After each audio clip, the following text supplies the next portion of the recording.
नमस्कार। देश भर में फैले भारतीय जनता पार्टी के कर्मठ कार्यकर्ताओं को पंडित दीनदयाल उपाध्याय जी की जन्म जयंती पर अनेक अनेक शुभकामनाएं देता हूं, ताकि पंडित जी ने जो हमें मार्गदर्शन किया है, जो रास्ता हमें दिखाया है, उस रास्ते पर हम पूरे समर्पित भाव से आगे बढ़ पाएं। आप सभी सामान्य जन की सुरक्षा और सेवा के लिए समर्पित भाव से निरंतर काम कर रहे हैं। कोरोना की चुनौतियों के बीच भी भाजपा कार्यकर्ताओं ने अपनी इस सेवा साधना को बिना रुके, बिना थके जारी रखा है। इसमें हमारे कई कार्यकर्ताओं को अपना जीवन भी खोना पड़ा है। दूसरों की मदद करते हुए अनेकों कार्यकर्ता स्वयं भी कोरोना से संक्रमित हुए हैं। हमारे जिन साथियों ने अपनी जीवन लीला समाज की सेवा करते करते समाप्त की है, मैं आज उन सभी दिवंगत साथियों को आदरपूर्वक अंजलि देता हूं। मैं भाजपा के प्रत्येक कार्यकर्ता को उनके सेवाभाव के लिए, उनके परिश्रम के लिए आदरपूर्वक नमन करता हूं और प्रेरणा रूप ये सेवा साधना की परंपरा हम सब के लिए बहुत बड़ी प्रेरणा बनी रहेगी। मैं उनकी प्रशंसा करता हूं। हमारे सभी लाखों कार्यकर्ता जो इस संकट की घड़ी में सेवा में रत है, उनके और उनके परिवारजनों के स्वास्थ्य की भी कामना करता हूं। और जैसे हर देशवासी के स्वास्थ्य की कामना करता हूं, मैं अपने हर कार्यकर्ता साथी की भी उत्तम स्वास्थ्य की कामना करता हूं। साथियों, मैं हमारे राष्ट्रीय अध्यक्ष नड्डा जी का बहुत आभारी हूं कि बीच में मुझे इस कोरोना के समय जो सेवा कार्य कर रहे थे, उन कार्यकर्ताओं से बातचीत करने का अवसर मिला था। देश के अलग अलग कोने पर कैसे पार्टी के कार्यकर्ता खप गए, गरीब से गरीब की जरूरत के लिए जिस प्रकार से वो दौड़ते रहे, एक एक घटना बहुत ही प्रेरक थी। कुछ कार्यकर्ताओं के तो पूरे परिवार सेवा भाव से जुड़ गए थे। और समाज भी देखिए, संसाधनों की कोई कमी नहीं होने दी।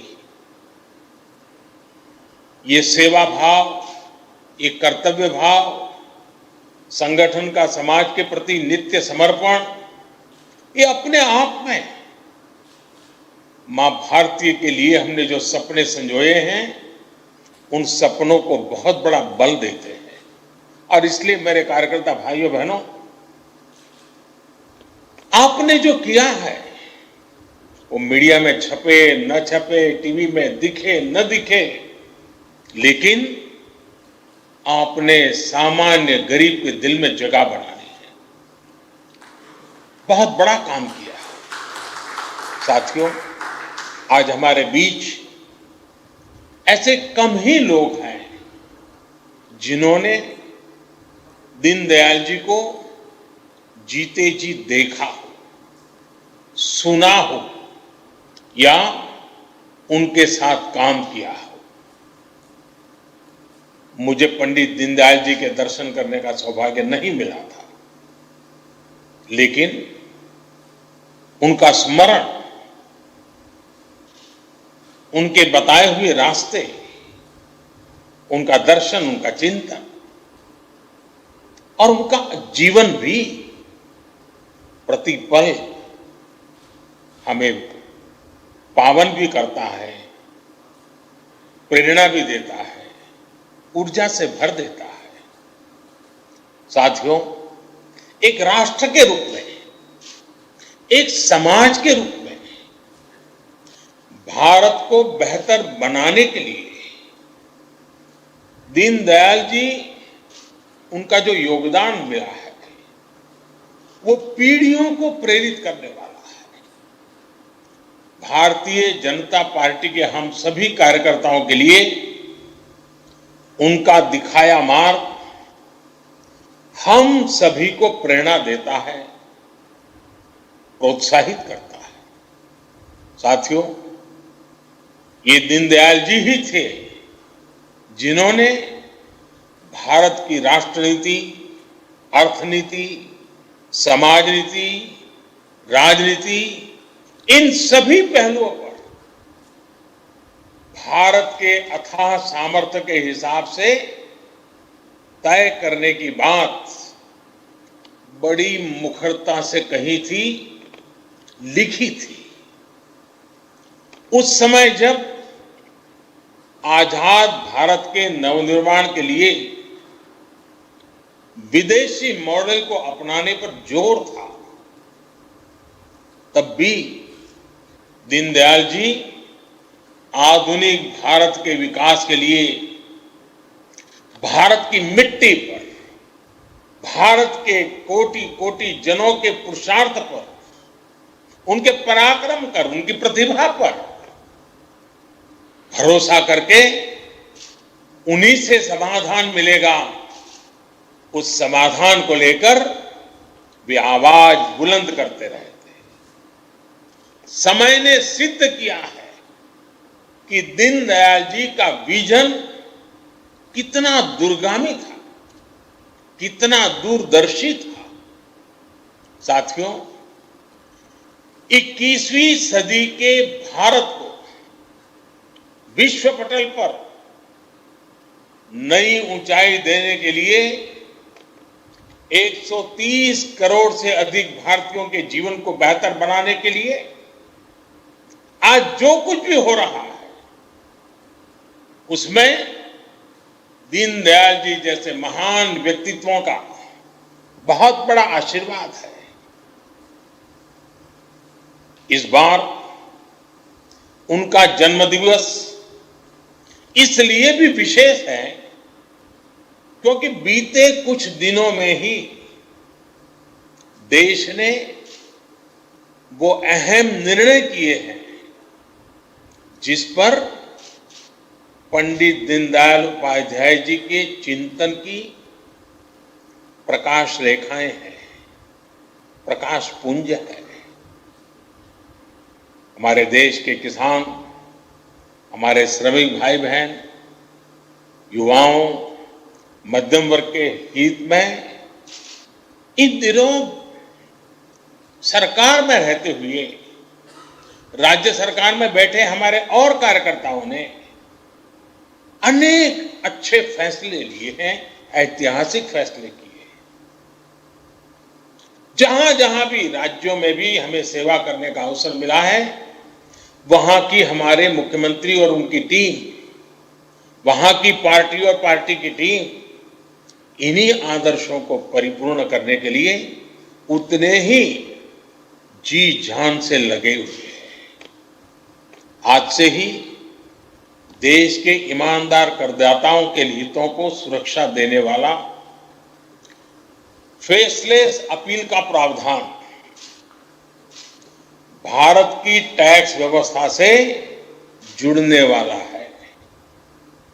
ईमानदार करदाताओं को परेशानी ना हो, इसके लिए फेसलेस टैक्स सिस्टम कुछ महीने पहले ही टैक्स रिजिम का हिस्सा हो चुका है। अब वहां से ऊपर अपील में जाना है। अब फेसलेस अपील का प्रावधान करदाताओं को अनावश्यक रूप से परेशान करने की प्रवृत्ति से बहुत बड़ी सुरक्षा देगा। और मैंने हमेशा कोशिश की है, सरकार की जिन्हें जरूरत नहीं है उनके जीवन में सरकार दखल न दे। सरकार जितनी कम दिखे उतनी समाज की ताकत बढ़ती है।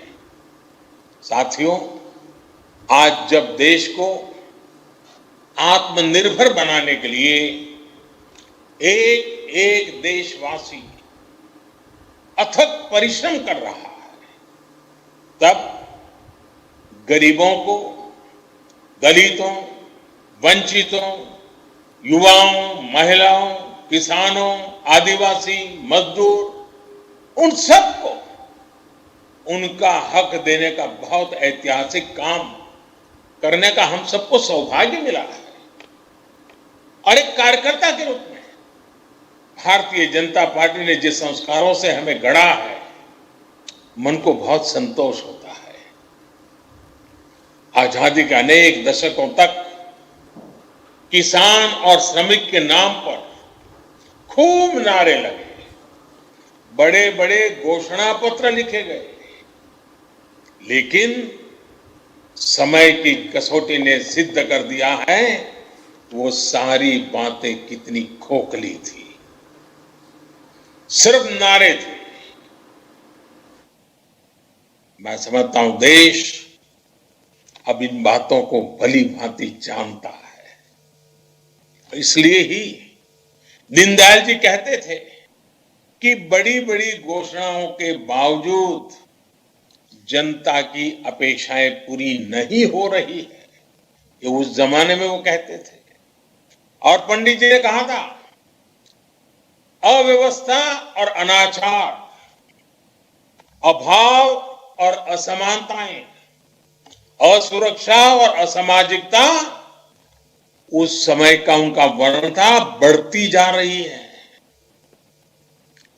उनकी कही ये बातें बाद के दशकों में और प्रबल होती गई। दीनदयाल जी हमें छोड़ के बहुत पहले चले गए थे। ये तब और बढ़ा जब कुछ लोगों ने राष्ट्रहित और जनहित के बजाय सत्ता और स्वहित को राजनीति का हिस्सा बना लिया। साथियों, किसान और श्रमिक के नाम प्रदेश में, राज्यों में अनेकों बार सरकारें बनी, लेकिन उन्हें मिला क्या? सिर्फ वादों और कानूनों का एक उलझा हुआ जाल, एक ऐसा जाल जिसको ना तो किसान समझ पाता था और न ही मेरा श्रमिक भाई बहन समझ पाते थे। किसानों को ऐसे कानूनों में उलझा कर रखा गया जिसके कारण वो अपनी ही उपज को अपने मन मुताबिक बेच भी नहीं सकता था। नतीजा ये हुआ कि उपज बढ़ने के बावजूद किसान ने पसीना बहाने में कोई कमी नहीं रखी। बूंद बूंद पानी का, तिल तिल जमीन के हिस्से का उपयोग करते हुए देशवासियों का पेट भरने के लिए, सरकार के खजाने भरने के लिए हमारे किसान ने कोई कमी नहीं रखी। उपज बढ़ाने के बावजूद किसानों की आमदनी उतनी नहीं बढ़ी। हां, उन पर दिनों दिन कर्ज बढ़ता गया। कर्ज जरूर बढ़ गया।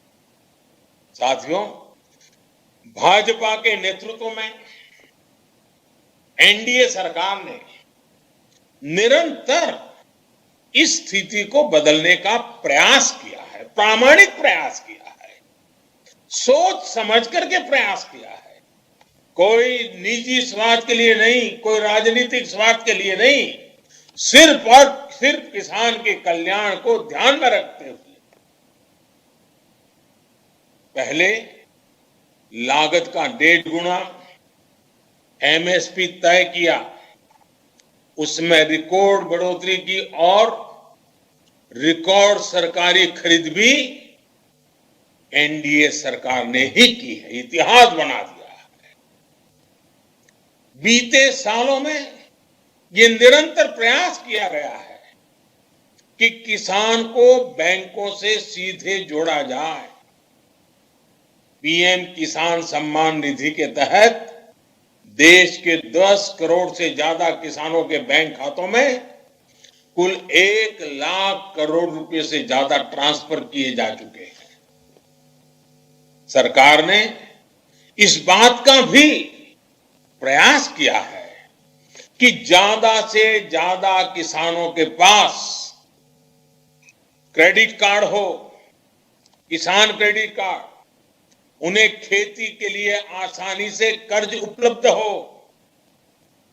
पहले सिर्फ उसी किसान को केसीसी का लाभ मिलता था जिसके पास 2 हेक्टेयर जमीन हो।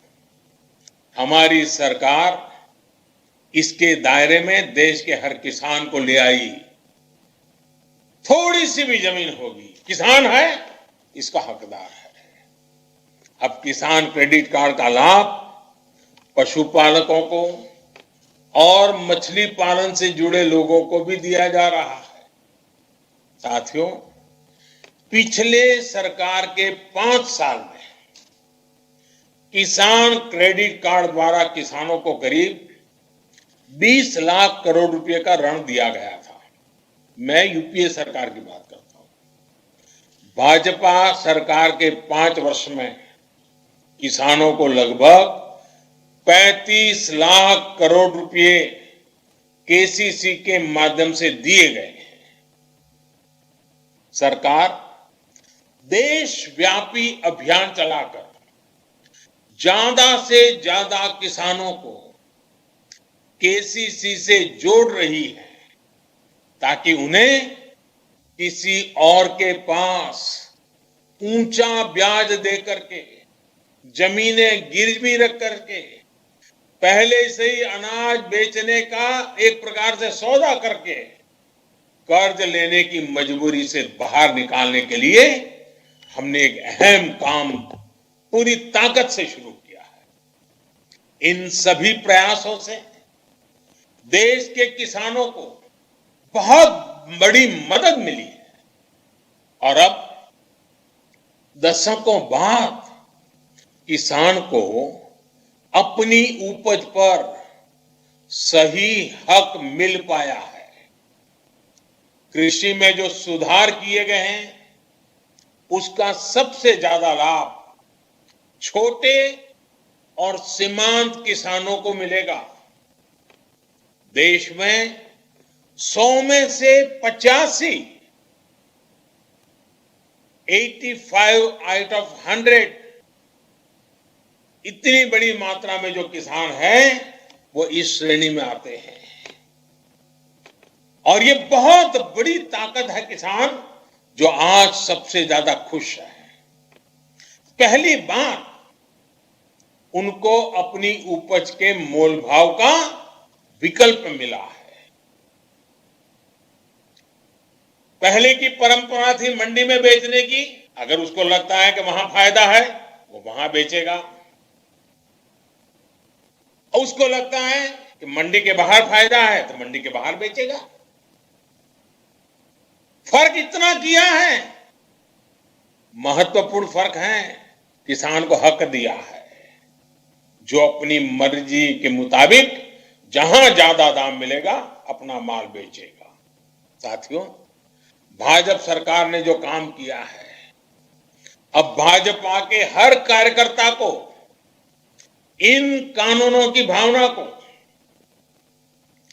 बिल्कुल सरल भाषा में किसान साथियों के बीच बैठ करके, गांव में जाकर के, खटिया की परिषदें कर करके, चारपाई की परिषद कर करके, छोटे छोटे ग्रुप में हमें बताना है।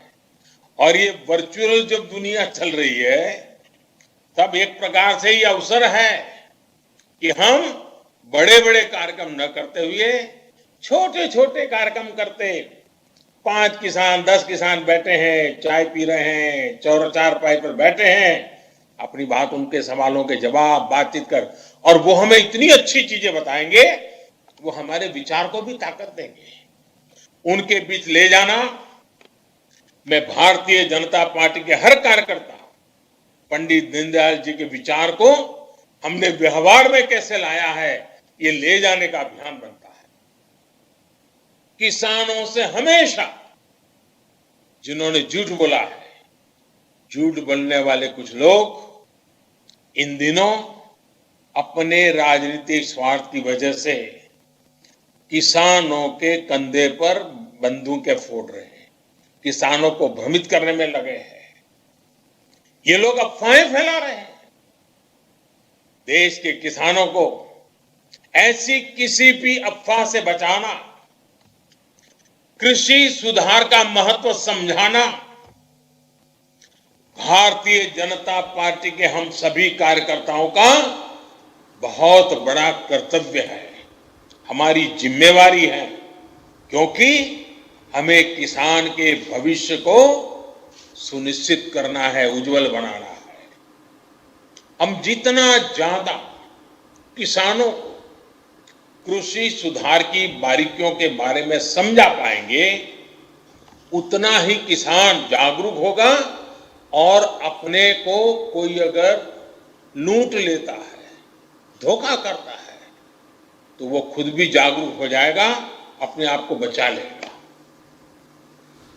और इसलिए किसान को सशक्त होने का ये रास्ता है। साथियों, किसानों की तरह ही हमारे यहां दशकों तक देश के श्रमिकों को भी कानून के जाल में उलझाकर रखा गया है। जब जब श्रमिकों ने आवाज उठाई, तब तब उनको कागज पर एक कानून दे दिया गया।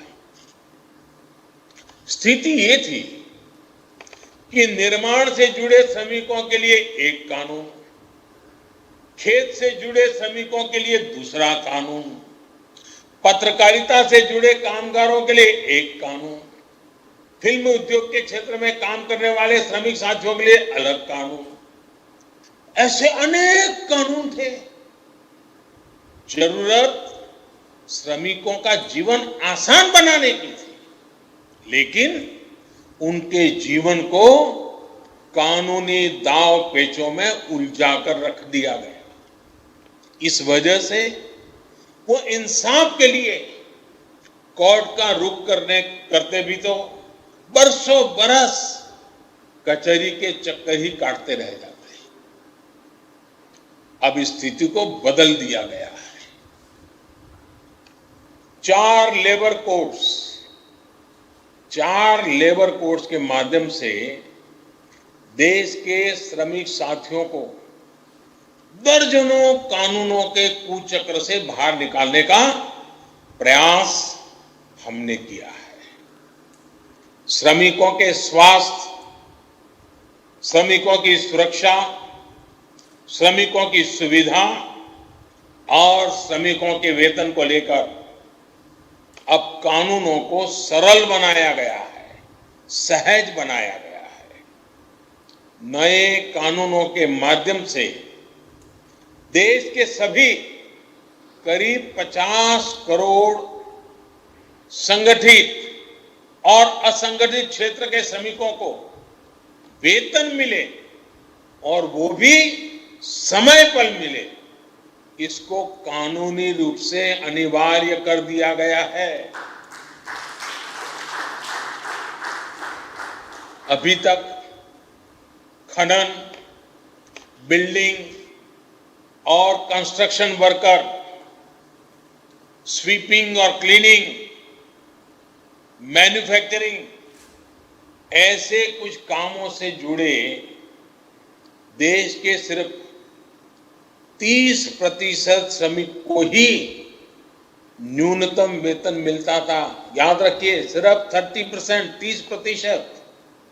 अब IT industry, hotel, dhaba, transport, घरेलू कामगार, असंगठित क्षेत्र के तमाम दूसरे श्रमिकों को भी ये सारे हक मिलेंगे, इसके दायरे में लाया गया है। हमें श्रमिकों के आशीर्वाद मिलने वाले हैं। साथियों, अभी पूरे देश में न्यूनतम वेतन को लेकर करीब 10,000 अलग अलग दरें हैं। आप चौंक जाएंगे सुनकर के। 10,000 अलग अलग दर। हमने 10,000 दर, वो बताइए, वो जीवन तो उसको उसी व्यवस्था में जीना पड़ता है। हम नए प्रावधानों से 10,000 को कम करके सिर्फ करीब 200 के अंदर ही उसको कर दिया गया है। बड़ी मेहनत पड़ी है, लेकिन किया है।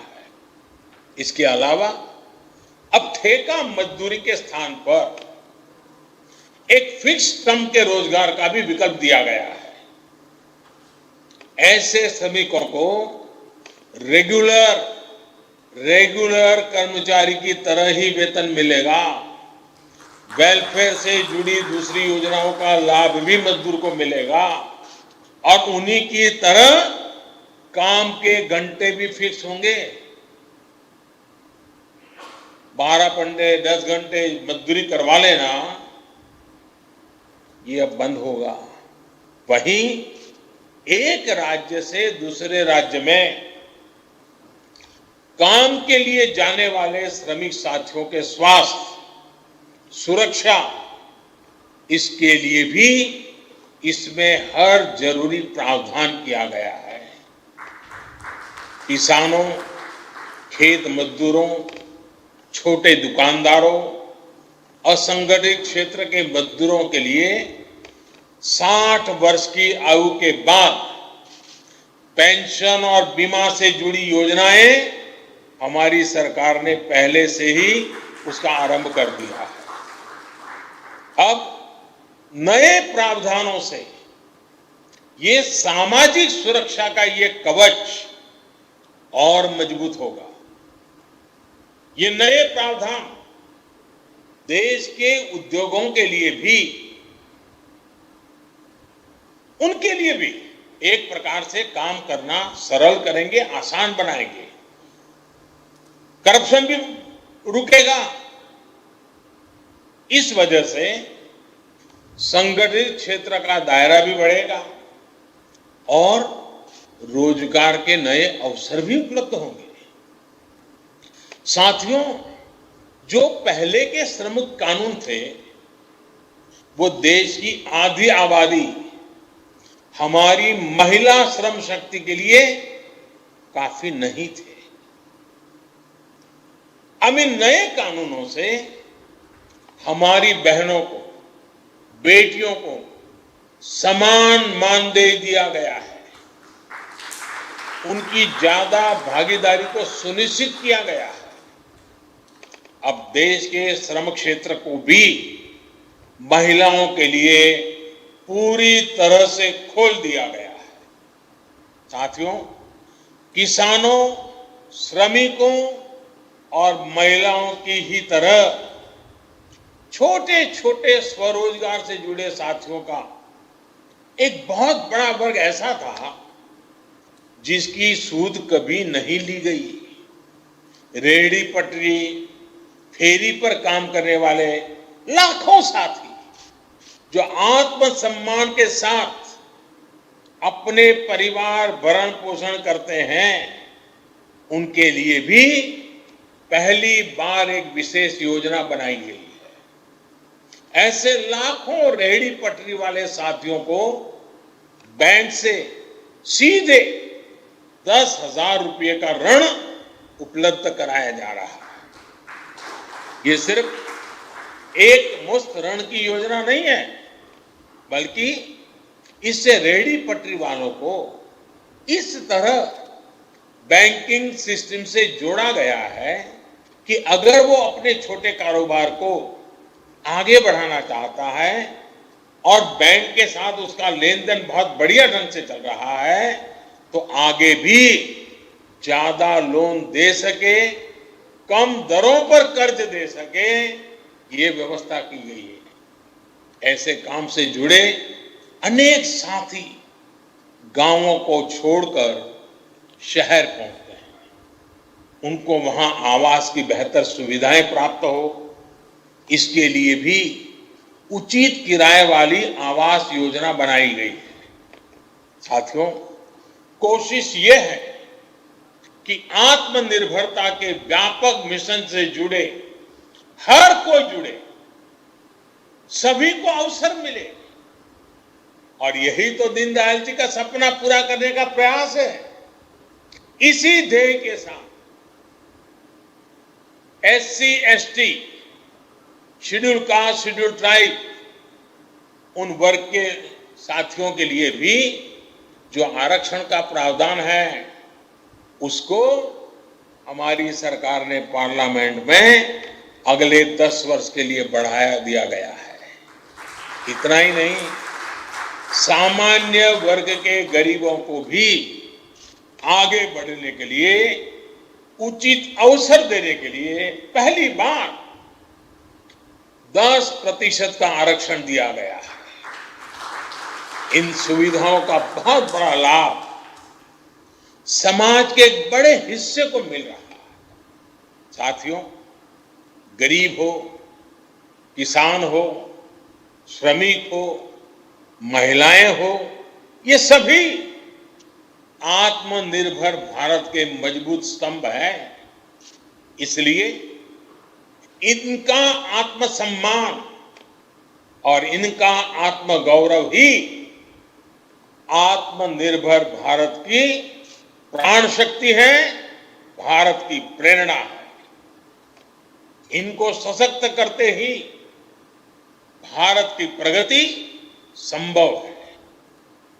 भाजपा की हर सरकार, चाहे वो केंद्र में हो या राज्य में, वो यही प्रयास कर रही हैं कि समाज के सभी को सही अवसर मिले, कोई खुद को छूटा हुआ महसूस न करे।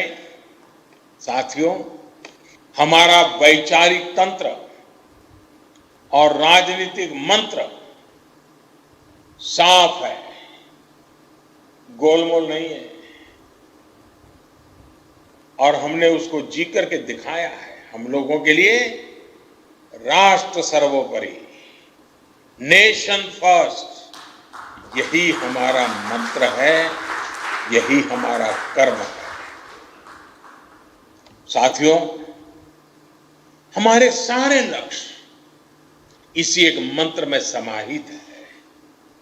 भारतीय जनता पार्टी के प्रत्येक कार्यकर्ता को 21वीं सदी की राजनीति में अपनी पहचान और सशक्त करनी है। 1 वर्ष पहले इसी पहचान के कारण देश ने भाजपा को अवसर दिया है, अपना भरपूर आशीर्वाद दिया है। मुझे खुशी है कि बहुत ही कम समय के भीतर हमने दशकों से चले आ रहे मामलों को निपटाया है, अनेक बड़े वायदों को पूरा किया है। भाजपा के कार्यकर्ता के रूप में जिस संकल्प पत्र को लेकर आप घर घर, द्वार द्वार गए थे, आज जब आप उसको देखेंगे तो आप पाएंगे कि कितनी तेजी से काम किया जा रहा है। हर घर जल और हर गांव तक तेज इंटरनेट जैसे अनेक ऐसे संकल्प हैं जो करोड़ों देशवासियों के जीवन को आसान बनाने वाले हैं। इसमें आर्टिकल 370, अयोध्या में भव्य राम मंदिर का निर्माण जैसे वो वादे भी शामिल हैं जिसको दशकों की हमारी तपस्या का भी आधार रहे हैं, दे रहे हैं। संकल्प लेकर उसे सिद्ध करने की इस ताकत को हमें बनाए रखना है, ऊर्जावान रखना है। साथियों, बदलते हुए समय में है, बहुत कुछ तेजी से बदल रहा है। भाजपा के कार्यकर्ता ने इस दौर में जिस तरह की फ्लेक्सिबिलिटी और एडॉप्टेबिलिटी दिखाई है, वो भी प्रशंसनीय है। कोरोना काल में भी हमने ये कर दिखाया है। देश के सामान्य मानवी को जब हमारी बहुत ज्यादा जरूरत थी, तब हमने अपने राष्ट्रव्यापी नेटवर्क की ताकत हमारे देश के लोगों की सेवा में लगा दी। शहर हो या गांव, हर जगह भाजपा कार्यकर्ता ने लोगों की मदद की और आज भी कर रहे हैं। बदलती परिस्थितियों में भारतीय जनता पार्टी ने अपने जनसंपर्क को टेक्नोलॉजी आधारित भी बनाने का भरपूर सफल प्रयास किया है। और मैं भाजपा के अध्यक्ष श्रीमान नड्डा जी और उनकी पूरी टीम को भी इस ट्रांसफॉर्मेशन के लिए बहुत बहुत बधाई देता हूं। साथियों, समाज की सेवा में सक्रियता दिखाने के साथ साथ दल के रूप में, कार्यकर्ता के रूप में हमें एक और बात का विशेष ध्यान रखना है। हमारी बातें, हमारे विचार, हमारा आचरण 21वीं सदी के भारत की आकांक्षाओं और अपेक्षाओं के अनुरूप ही होने चाहिए। हमारे आदर्श, हमारी परंपरा, हमारी प्रेरणा जितनी प्राचीन है, उतनी ही नवीन भी होनी चाहिए। हम भले ही दुनिया के सबसे बड़े राजनीतिक दल हो, लेकिन हमारी पहुंच भारत के छोटे से छोटे गांव तक, छोटी से छोटी गली तक, गरीब से गरीब के घर तक होनी चाहिए। राष्ट्रहित में जो योजनाएं बनाई गई हैं, उन्हें लोगों तक तो पहुंचाना ही है। हमें अपने सामाजिक दायित्वों को भी सजगता से निभाना है। अगर कोरोना के इस कालखंड की ही बात करें तो 2 गज की दूरी, मास्क, हाथ की साफ सफाई, इन सभी के लिए जागरूकता फैलाना निरंतर जरूरी है। हमें खुद भी इन नियमों का सख्ती से पालन करना है और दूसरे लोगों को भी इसके लिए प्रोत्साहित करना है।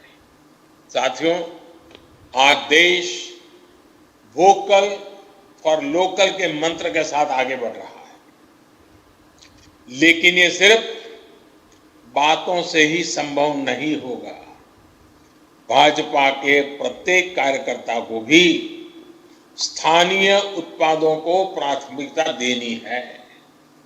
जब करोड़ों भाजपा का कार्यकर्ता लोकल को अपने जीवन का हिस्सा बनाएंगे, तो निश्चित रूप से इस आंदोलन को बहुत बड़ी ताकत मिलेगी।